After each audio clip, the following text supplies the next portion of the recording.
These are 7 reasons why I'm back on a sport bike. Number 1, life is short, why not? Life is about having fun, tomorrow's not promised. Go buy the bike if you want the bike. Number 2, I can afford it. If I want to, I could buy a new motorcycle every month and trade it in and buy another one. Whatever, no big deal to me, so why not? Number 3, all right, so let's get into actual reasons besides that stuff, which is true, but what do people keep on asking me about? Why am I back on the sport bike? So number 3 is, so I spent the day with Jason Pridmore at the track, right? And my whole career, every single course that I've pretty much ever taken, I've been told by so many different schools, by so many different people, you have to look a certain way on a sport bike, like really try to body position stuff and do all kinds of things like that. And then as a new rider, first hearing all that stuff, I was like, well, I guess that's what I have to do. This guy's the owner of a school. This guy's a racer. I must look like that, right? So it became really uncomfortable riding around on a sport bike because I thought I had to move my body in a certain way and look a certain way.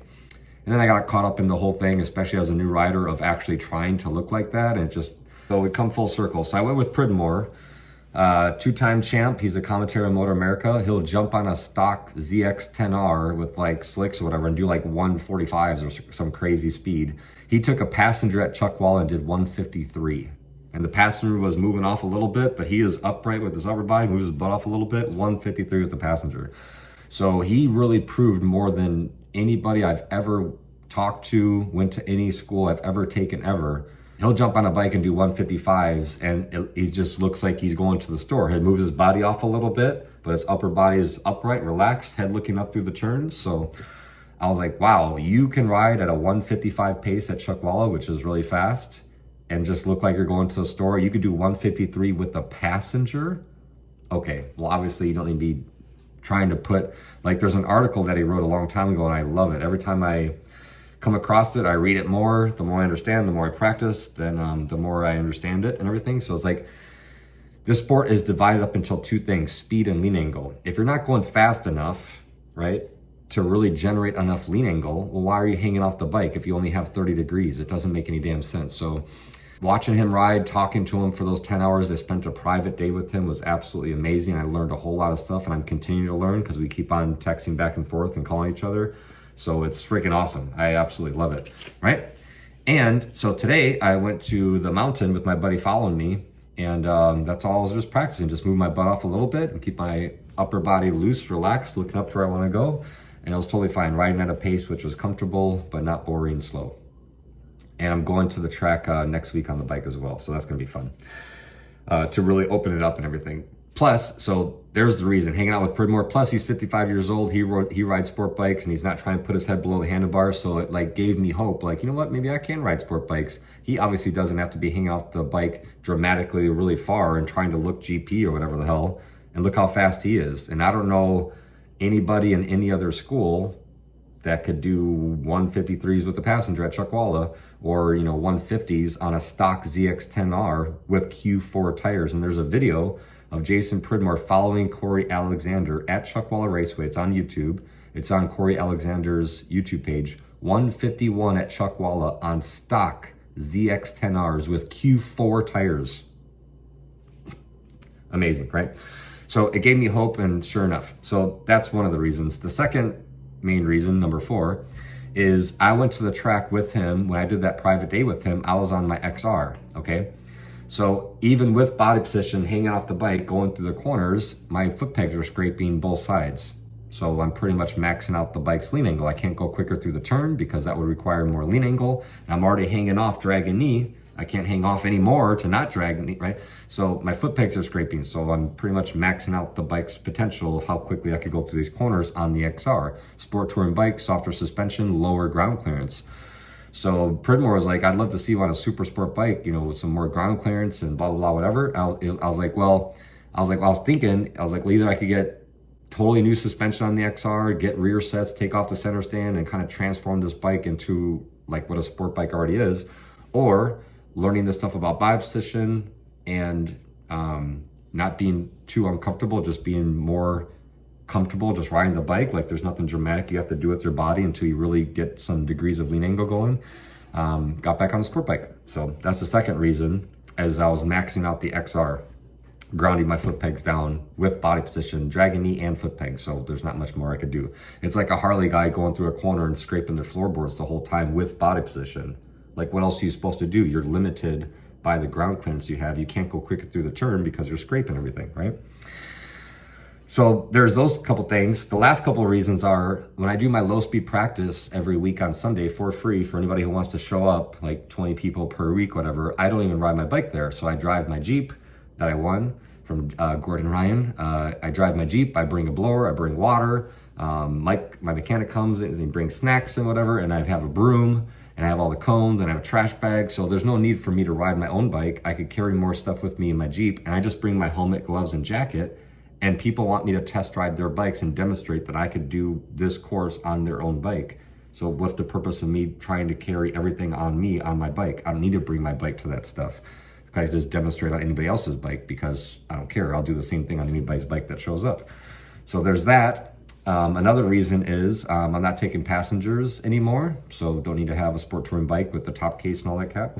So don't need to do all that stuff. And I'm not traveling. So don't need the comfort of a sport touring bike with luggage capability and all that crap. So all those reasons, those are the 7 reasons why I'm back on a sport bike. And why this specific sport bike specifically. So 2020 BMW S1000RR only had like 2,600 miles on it when I bought it. So BMW had it as like one of their demo bikes, as like a BMW bike. I'm the first actual owner to own it. But BMW had it for whatever, test rides or pictures or going for, I don't know, whatever they're doing with it. But only 2,600 miles out of 2020. And I actually like that better because I don't like all the winglet crap, you know, those huge wings on the side. I actually don't like that. I like it better like this, like slick. And then I just made a little video about the parts I put onto it. So I got the tank grips, radiator guard, oil cooler guard, and frame sliders, protection for the engine, and the thing to hold my phone. It already came with the tinted windshield. So the only thing I'm doing now is getting the BT Moto Flash for it because this is a really big deal. So I went riding today, right? So my buddy's Double R, he has a BT Moto Flash, which pretty much just unlocks the bike the way it's supposed to be like engineered, right? So with my bike, without the flash, if you have a BMW RR or XR or single R, you know this, there's like a big dead zone of like almost no power up until you hit to 9,000 RPM. Then it's like, wah, right? And it's like dramatic. So I rode his bike and in second gear going up the mountain, because the second gear could do a lot of speed. So you don't need to shift at all on these bikes going up Palomar anyway. So on second gear, when you twist the throttle, like you feel it. It feels like 1,000 should feel. On my bike, I'm literally absolute full throttle coming out of the corners and nothing is happening. I'm like this. I'm like, what in the world? And then all of a sudden, I'm like, holy crap. Very, very bizarre. It gives people, I think it's hurting riders because people will get on the 1,000, the BMW Double R, it's neutered. There's no power till 9,000. So they're like, oh, 1,000 is not that big of a deal. Look, I could be on the throttle and not much is happening. But then they get it flashed or do whatever, and then they actually have the bike, but they're used to doing this crap and not anything happening. Now they're like, oh. So I think that's actually a bad thing that it's like that. So it's not on I don't have it yet. I ordered it, but it's not come in yet. Can't wait to get that because then I'll feel like his bike, my buddy's bike, who has that flash where it's like you have the direct power and the, like what you want. You actually have the power available to you. But right now the bike is like really, like it's neutered. It's pretty bad. It wasn't that extreme on the single R that I had before or the XR that I just had. It wasn't that bad of the dip, but on the RR, it's really bad. Like there's no power until 9,000, like nothing. It almost feels like I'm riding an R3, like maybe an R6, because by the time I get to all that power, like I'm already down the road. I'm gonna have to slow down for the next corner already. Yeah, bad. It's so definitely I highly recommend getting the RR. If you have an RR, get it BT Moto Flash, and you get a MotoJitsu 5% discount on the handheld thing as well. So definitely doing that. Yeah, so those are the 7 reasons altogether why I'm back on the sport bike. Plus, it's the right tool for the job. So I'm going to I just went to the track with Pridmore. I'm gonna go again. I'm going to the track next week. I'm going back to Superbike School in June. I'm gonna go do another group day with Pridmore and Corey Alexander and Andrew Lee and whoever other professional racers are there for our group, and more track days. So higher ground clearance, and I maxed out the lean angle of the XR with body position, grounding the foot pegs down. And I'm not taking passengers. I don't need it for low speed stuff. I'm not traveling. So it's the right tool for the right job. And it's so much fun being back on a sport bike. But I definitely still, there's nothing changed my mind about what I think other people should do. Like if you're a new rider, I do not recommend sport bikes, because even like on the Gixxer 750 I had, only the 750, that thing, it's so easy to go so fast because of the aerodynamics and the plastics. It's just so easy to cut through the wind and go really, really fast. And new riders don't know how to slow down. Well, experienced riders don't know how to slow down. A lot of people don't know how to brake or trail brake. Any idiot can twist the throttle, but how do you actually slow that damn bike down and control your mid-corner speed, especially? People don't know how to do that. So I don't recommend new riders to get a sport bike. If you have an R1 right now and you're a new rider, you'd be so much better off if you trade that thing in and get like an MT09 SP or something like that, like what my buddy did.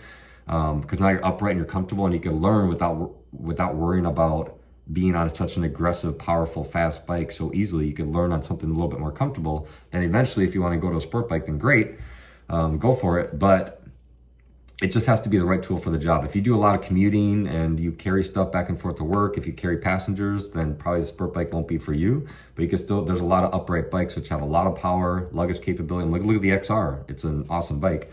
And not many people are going to be riding that thing around at the track with correct body position and grounding your foot pegs down. Not many people are going to really squeeze all the juice that bike has to offer.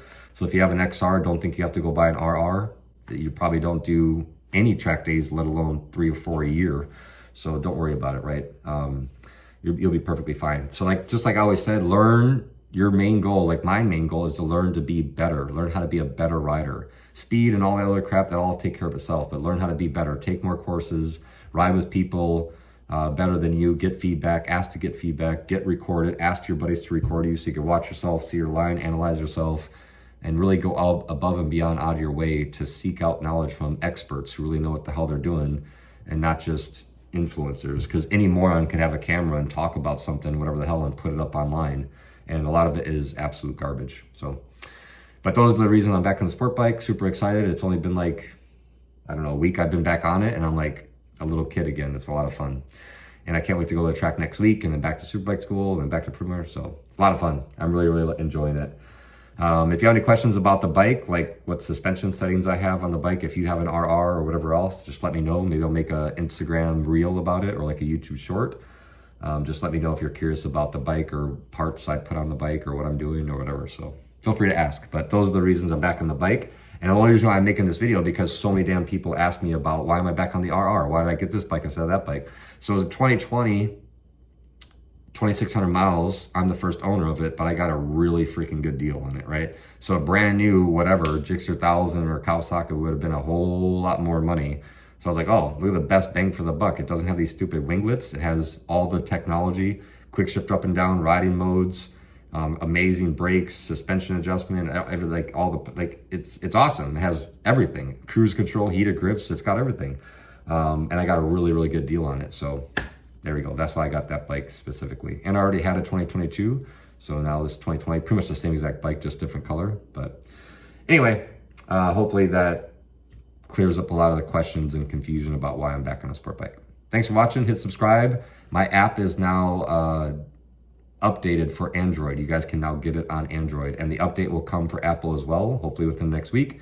But either way, look in the description below for the links to my app, my books, merch, discounts to courses, affiliate links with chin mounts and Revzilla, and everything else you can imagine. Just look in the description for all my crap. Thanks for watching. Yeah, see you on the next video.